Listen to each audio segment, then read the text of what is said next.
Hello दोस्तों, मैं विजय भारद्वाज आप सभी लोगों का हमारे YouTube चैनल में बहुत बहुत स्वागत है।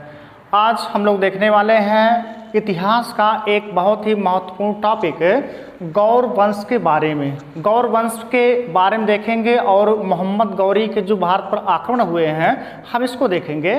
तो आइए देखते हैं। जैसे ये आपको भारत का मैप दिख रहा है और भारत के इस साइड में जो देश दिख रहा है यह पाकिस्तान है, और पाकिस्तान के पश्चिम में देख रहे हैं ये आपको दिख रहा अफगानिस्तान। इसके पहले वाले वीडियो में आपको बताया गया था महमूद गजनवी के बारे में कि कैसे महमूद गजनवी आता था, भारत पर आक्रमण करता था। आज हम लोगों को देखना है गौर राजवंश के बारे में। ठीक, तो जो गौर है ये कहाँ दिख रहा है आपको? ये दिख रहा है अफगानिस्तान में। ठीक, और ये कौन सा देश है? तो पाकिस्तान है। अगर आप हिमालय की पर्वत श्रेणियों के बारे में पढ़े हो तो यहाँ हिमालय जो फैला हुआ है, हिमालय कुछ इस पे फैला हुआ है और हिमालय आके पाकिस्तान अफगानिस्तान की सीमा पे मुड़ जाता है, और इस मुड़े हुए भाग को जो यहाँ पर मुड़ा है पाकिस्तान अफगानिस्तान की सीमा पर, इसको कहते हैं सुलेमान रेंज। और इसी सुलेमान रेंज में यहाँ पर एक दर्रा जिसका नाम है खैबर दर्रा, उस दर्रे का नाम है खैबर दर्रा। जितने भी आक्रमणकारी आते थे सब के सब इसी खैबर दर्रे से होके आते थे। क्यों? क्योंकि भारत के अन्य किसी भी रास्ते से साथ आक्रमणकारी आ नहीं पाते थे। कारण क्या था? इधर पड़ जाता है अरब सागर, नहीं आ सकते थे। बंगाल की खाड़ी है, इधर पड़ रहा है हिमालय, हिमालय को पार कर कोई आक्रमणकारी आ नहीं सकता था। तो आने का जो एक रास्ता लोगों को मिलता था किसी भी आक्रमणकारी को, तो वो मिलता था यही पाकिस्तान अफगानिस्तान का एरिया जहां पर है क्या खैबर दर्रा, खैबर दर्रे से लोग आते थे। तो आज हम क्या देखने वाले हैं? हम देखने वाले हैं मोहम्मद गौरी के भारत पर आक्रमण के बारे में और गौर राजवंश के बारे में। ठीक, तो आपको दिख रहा होगा यहाँ पर लिखा गया है गौर। ये है कहाँ? यह देश है अफगानिस्तान वर्तमान का। ठीक, गौर राजवंश की स्थापना, गौर राजवंश की स्थापना किसने किया था? तो एक तुर्क था जिसका नाम था गयासुद्दीन। नाम क्या था? गयासुद्दीन। नाम था गयासुद्दीन मुहम्मद बिन साम। नाम क्या था? गयासुद्दीन मुहम्मद बिन साम। इसी ने 1163 ईस्वी में किया था गौर वंश की स्थापना या गौर रियासत की स्थापना। गौर रियासत कहाँ पड़ता है? तो गजनी से लगभग 200 मील उत्तर में पड़ता है गौर रियासत। और ये जो रियासत आज वर्तमान में जिसकी स्थापना गयासुद्दीन मोहम्मद बिन साम ने किया है, ये कहाँ के निवासी थे गौर के लोग? तो ये तो ईरान के निवासी थे, ईरान के निवासी थे। और ये थे क्या? बौद्ध थे। और यही जो महमूद गजनवी था उसी ने आक्रमण के द्वारा यहाँ के लोगों को जबरन मुसलमान में कन्वर्ट किया था। और यहीं पर क्या किया किसने? गयासुद्दीन मोहम्मद बिन साम ने 1663 ईस्वी में एक रियासत की स्थापना की जिसको कहा गया गौर रियासत, या इसको कहा गया गौर राजवंश। और ये गयासुद्दीन मोहम्मद बिन साम था कौन? तो यह था मोहम्मद गौरी का बड़ा भाई। कौन था ये? तो यह था मोहम्मद गौरी का बड़ा भाई था। मोहम्मद गौरी का बड़ा भाई था। कौन? गयासुद्दीन मोहम्मद बिन साम। यानी कि रियासत की स्थापना गौरी के बड़े भाई ने किया था। तो यहाँ पर यहाँ का शासन देखने के लिए किसको नियुक्त किया इसने? गयासुद्दीन मोहम्मद बिन साम ने अपने छोटे भाई जिसका नाम था मोहम्मद गौरी, या इसी का नाम था मुइजुद्दीन मोहम्मद बिन साम। ठीक, किसका? मोहम्मद गौरी का। ठीक, गौरी को मिल जाता है गौर रियासत। और गौरी की आकांक्षाएं क्या है कि किसी प्रकार से वो भारत पर पूरी तरह से कब्जा करे और भारत को क्या करे? अपने में मिला ले। और धीरे धीरे ये क्या करता है? इसी खैबर दर्रे से होकर भारत के क्षेत्र में प्रवेश करता है और एक एक रियासतों पर आक्रमण करता है और उनका क्या करता है? अपने रियासत में मिलाता है। इसके पहले आपको बताया गया था कि जो महमूद गजनवी था या गजनवी वंश के लोग थे, यह भारत में केवल लूटपाट के पर्पज से ही क्या करते थे, आक्रमण करते थे। लेकिन मोहम्मद गौरी का जो आक्रमण हुआ है यह लूटपाट का पर्पज ना हो कि अपने रियासत को क्या करता था, विस्तार करता था, यानी अपने रियासत की सीमा को क्या कर रहा है, विस्तार कर रहा है। ठीक, तो सबसे पहला जो इसने आक्रमण किया है भारत में, किसने, मोहम्मद गौरी ने, वह किया है जो ये क्षेत्र दिख रहा है पाकिस्तान में, इस क्षेत्र का नाम है मुल्तान। कौन सा क्षेत्र है, इसका नाम है मुल्तान। मुल्तान पर मोहम्मद गौरी ने भारत पर सबसे पहला आक्रमण किया था। और ये किस ईस्वी में किया था, तो ये सन था 1175 ईस्वी। 1175 ईस्वी में मोहम्मद गौरी ने क्या किया, खैबर दर्रे से होकर मुल्तान पर आक्रमण किया और मुल्तान के क्षेत्र को यह जीत लिया। ठीक, आगे चलकर ये कहाँ आक्रमण करता है, तो अगला आक्रमण ये करता है, ये जो जगह आपको दिख रहा है यह जगह है सिंध। कौन सा जगह है, तो यह जो जगह दिख रहा है यह सिंध है। और सिंध पर आक्रमण किया था मोहम्मद गौरी ने, किया है 1176 ईस्वी में। ठीक, 1176 ईस्वी में इसने क्या किया, आक्रमण कर दिया सिंध पर और सिंध के क्षेत्र को भी जीत लिया और ये अपने रियासत में मिला लिया। इधर क्या हो रहा है, इधर 1182 ईस्वी के आसपास, समय कितना था, तो 1182 ईस्वी के आसपास है। लेकिन हमको देखना क्या, भी भारत में देखना है, क्यों, चूंकि 1182 ईस्वी दूर है, बाद में बात करते हैं। ये जो सिंध है, सिंध को जीतने के बाद गौरी ने, ये जो आपको क्षेत्र दिख रहा है ये कौन सा क्षेत्र है, तो यह है वर्तमान में जो राज्य है यह है गुजरात। ये जो राज्य दिख रहा है आपको ये गुजरात है और यह एक प्रकार का प्रायद्वीप है। इस प्रायद्वीप का नाम है काठियावाड़ प्रायद्वीप। ठीक, ज्योग्राफी में आपको कई बार बताया गया है कि प्रायद्वीप क्या होता है, ऐसा स्थल खंड जो तीन तरफ से जल से घिरा हो उसको कहते हैं प्रायद्वीप। यहाँ अगर देखें कच्छ की खाड़ी है, खंभात की खाड़ी है, ये जो एरिया दिख रहा है तीन तरफ से जल से घिरा है, इसलिए इसको कहते हैं काठियावाड़ प्रायद्वीप। और काठियावाड़ ये कौन सा जगह है, तो यह गुजरात का है। काठियावाड़ प्रायद्वीप, काठियावाड़ प्रायद्वीप है। और यहाँ काठियावाड़ की राजधानी क्या है, इसकी राजधानी है अहिलवाड़ा। अहिलवाड़ा इसकी राजधानी है। और यहाँ पर तत्कालीन शासक कौन है, तत्कालीन शासक है भीमदेव सेकंड। यहाँ पर तत्कालीन शासक कौन था, तो वह था भीमदेव सेकंड। ठीक, अगला जो आक्रमण हुआ है सिंध के बाद, इसी रास्ते से होकर गौरी आया मुल्तान पर। मुल्तान पर आक्रमण करने के बाद सिंध को जीता और सिंध को जीतने के बाद इसने आक्रमण कर दिया किस पर, तो काठियावाड़ प्रायद्वीप यानी गुजरात पर कर दिया। और यहाँ पर, यहाँ की राजधानी क्या थी, अहिलवाड़ा थी। शासक कौन है, भीमदेव सेकंड है। और ये सन कितना था, तो सन जो था यह सन है 1178। ये कौन सा सन है, तो यह है 1178 ईस्वी। 1178 ईस्वी में मोहम्मद गौरी ने क्या किया, इस अहिलवाड़ा क्षेत्र पर आक्रमण किया गुजरात में। और इस आक्रमण में मोहम्मद गौरी बुरी तरह से हारता है। और यह है मोहम्मद गौरी की भारत पर प्रथम हार थी, भारत में प्रथम हार थी या भारत में प्रथम पराजय थी। क्वेश्चन कभी कभी आता है कि मोहम्मद गौरी भारत में पहली बार किस शासक से हारा था, तो शासक कौन है, काठियावाड़ प्रायद्वीप का भीमदेव सेकंड था, जिससे पहली बार मोहम्मद गौरी हारा था। ठीक दोस्तों कहीं कहीं बुकों में इसी भीमदेव सेकंड का नाम दिया गया है मूलराज सेकंड। क्या नाम दिया गया है, मूलराज सेकंड। मूलराज सेकंड नाम दिया गया है। जो भी ऑप्शन में आप लगा दीजिएगा अगर होगा, चाहे मूलराज सेकंड हो चाहे भीमदेव सेकंड हो, कहीं बुकों में मूलराज है कहीं बुकों में भीमदेव है ना। आगे अगर हम देखें, जब यहाँ पर गौरी पराजित होता है, पराजित होने के बाद यह लौट जाता है गौर, लेकिन इसकी जो मंशा है ये अभी भी वही है कि हम भारत पर किसी प्रकार से कब्जा करेंगे क्षेत्रों में भारत के। ठीक, तो इसने क्या किया, अपने रास्ते को बदल दिया। क्यों, क्योंकि ये खैबर दर्रे से होकर आ रहा था मुल्तान, मुल्तान से सिंध, सिंध से कहाँ पहुँचा, तो गुजरात पहुँचा। और गुजरात से पहुँचता भारत में आक्रमण करने के लिए, लेकिन जब इसको यहाँ पर मुँह की खा लेनी पड़ी तो ये क्या किया, लौट गया। गया।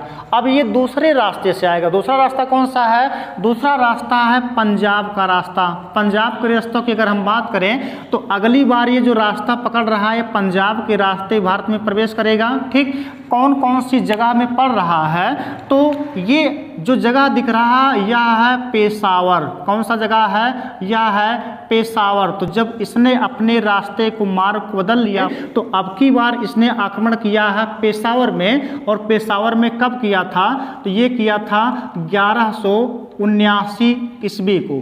पेशावर को इसने जीत लिया। पेशावर को जीतने के बाद ये आगे बढ़ रहा है। ये जो आपको जगह दिख रहा इस जगह का नाम है लाहौर। ठीक, पेशावर को जीतने के बाद इसने अगला आक्रमण किया है किस पर? तो वो किया है लाहौर पर। और लाहौर पर इसने आक्रमण किया है 1181 ईस्वी में। 1181 ईस्वी में कर दिया आक्रमण इसने लाहौर को। और इसने क्या किया? लाहौर को भी जीत लिया। ठीक, आगे चलकर यह आक्रमण करता है। आगे इसको पंजाब में मिला कौन सा जगह? तो ये जो जगह दिख रहा है यह जगह है भटिंडा। इस जगह का नाम है भटिंडा। ये भटिंडा है। भटिंडा पर आक्रमण यह 1189 ईस्वी में करता है। कब करता है? तो 1189 ईस्वी में गौरी ने कर दिया भटिंडा पर आक्रमण और यह भटिंडा को भी जीत लिया। कब जीता है भटिंडा को? 1189 ईस्वी में। लेकिन अगर हम बात करें इस क्षेत्र की तो यह क्षेत्र कौन सा है? यह है दिल्ली। ये जो क्षेत्र दिख रहा है यह है दिल्ली। और इस समय जो दिल्ली का शासक था, दिल्ली हो गया, भटिंडा हो गया, यहीं पर एक अन्य जगह है राजस्थान का, तो यहाँ अजमेर, इस जगह का नाम है अजमेर। ठीक, तो यहाँ का जो शासक था इस वक्त कहाँ का? दिल्ली का, अजमेर का और कहाँ का? भटिंडा का। यह था पृथ्वीराज चौहान तृतीय। कौन थे? तो पृथ्वीराज चौहान तृतीय। पृथ्वीराज चौहान तृतीय शासक थे उस समय दिल्ली और अजमेर के। तो ये जो भटिंडा दिख रहा है जिस पर कब्जा किया किसने? गौरी ने किया है। अपने राज्य में इस रियासत को उसने मिला लिया।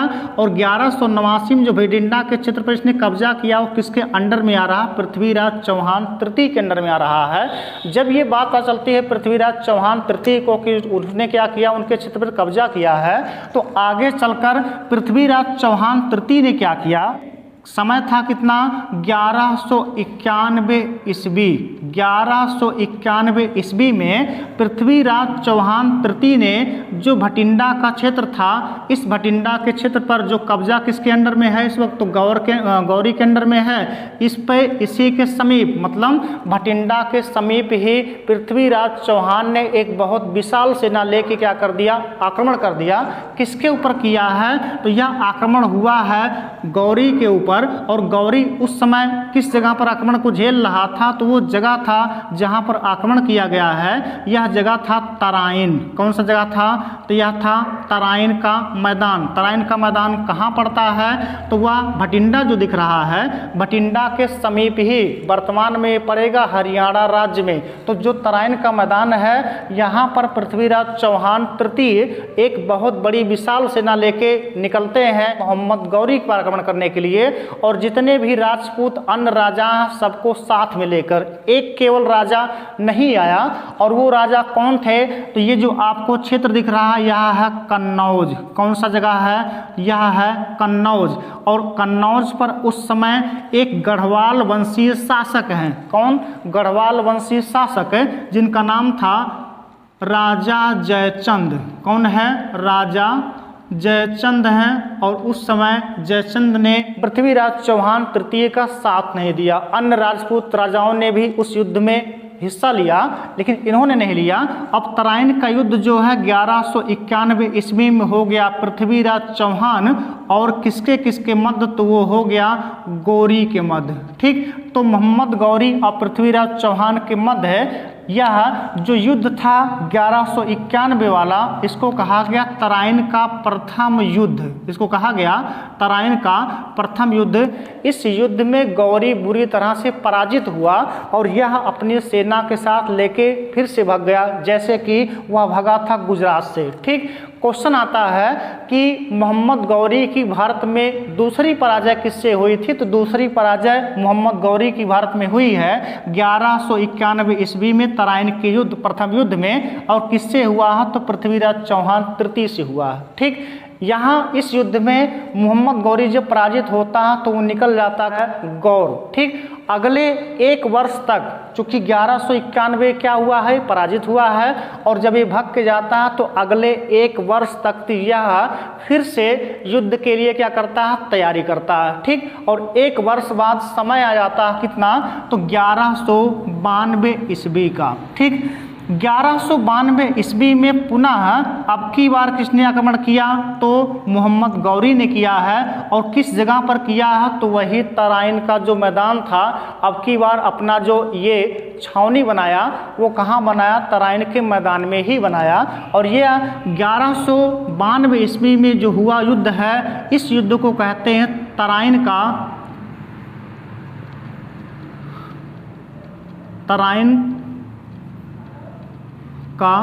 द्वितीय युद्ध, इसको कहा गया 1192 ईस्वी का तराइन का द्वितीय युद्ध। और इस तराइन के द्वितीय युद्ध में जब 1192 ईस्वी में गौरी और पृथ्वीराज चौहान की जो सेना है आमने सामने होती है दोनों की, अब पृथ्वीराज चौहान तराइन के द्वितीय युद्ध, प्रथम युद्ध में इसको पराजित कर चुके हैं। और ये क्या है, एकदम निश्चिंत है कि ये वही फिर है ना। लेकिन अब की बार जब ये आया है मोहम्मद गौरी, तो यह पूरी तरह से तैयारी करके निकला था। और अब की बार क्या होता है, इस युद्ध में पृथ्वीराज चौहान तृतीय की क्या होती है, हार होती है। इस युद्ध में पृथ्वीराज चौहान तृतीय की मौत हो जाती है। ठीक दोस्तों, इसी तराइन की युद्ध में ही भाग अन्य कौन कौन से लिए हैं, तो गौरी के तरफ से एक उसका गुलाम था जिसका क्या नाम था, कुतुबुद्दीन ऐबक, यह भी था, एल्दौज भी था, और एक कौन था जिसका नाम था नसरुद्दीन कुवाचा। इन तीनों ने भी भाग लिया किसमें, इस तराइन के द्वितीय युद्ध में। और इसमें क्या होती है, पृथ्वीराज चौहान की हार होती, इसी में इनका क्या हो जाता, अंत हो जाता है। ठीक,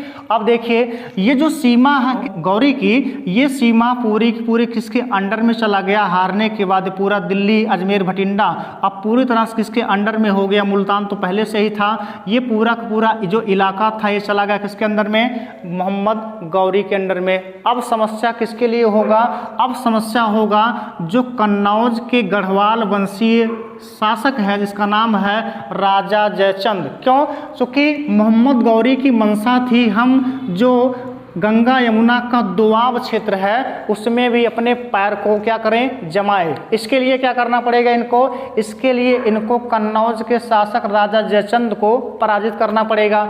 लेकिन अब हुआ क्या कि जब ये पूरी तरह से पृथ्वीराज चौहान के एरिया को जीते तो अब इसकी सीमा जो है मिलने लगी किसके, कन्नौज के शासक थे। उसने सोचा कि क्यों ना इसको भी हम क्या कर दें, पराजित कर दें।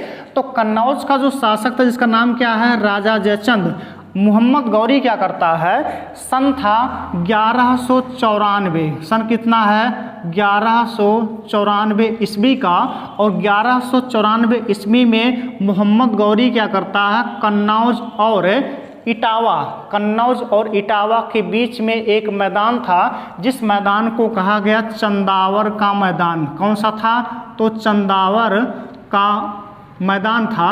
और इस यह जो युद्ध हुआ है, यह युद्ध कहाँ हुआ, चंदावर के मैदान में हुआ, इसलिए इस युद्ध का नाम क्या पड़ा, चंदावर का युद्ध। और चंदावर का युद्ध किसके किसके मध्य हुआ है, तो यह हुआ है मोहम्मद गौरी और किसके मध्य, जो कन्नौज का शासक है राजा जयचंद। और इस समय क्या है, जब ये युद्ध होता है तो इस दौरान क्या होता है, राजा जयचंद की आंखों में कुतुबुद्दीन ऐबक की तीर लगती है जिससे राजा जयचंद नीचे गिर जाता है घोड़ों से, और ये क्या होता है, तो यहाँ पर मार दिया जाता है। ठीक, इसका मतलब चंदावर का जो युद्ध हुआ है 1194 ईस्वी में, इसमें राजा जयचंद की हार होती है और इसी दौरान राजा जयचंद की मौत हो जाती है। इसका मतलब ये हुआ कि अब जो कन्नौज का पूरा एरिया था वो किसका हो जाएगा, वह भी मोहम्मद गौरी का हो जाएगा। ठीक दोस्तों, इसके पहले आपको बताया गया था कि अगर ये कन्नौज का जो राजा है चाहता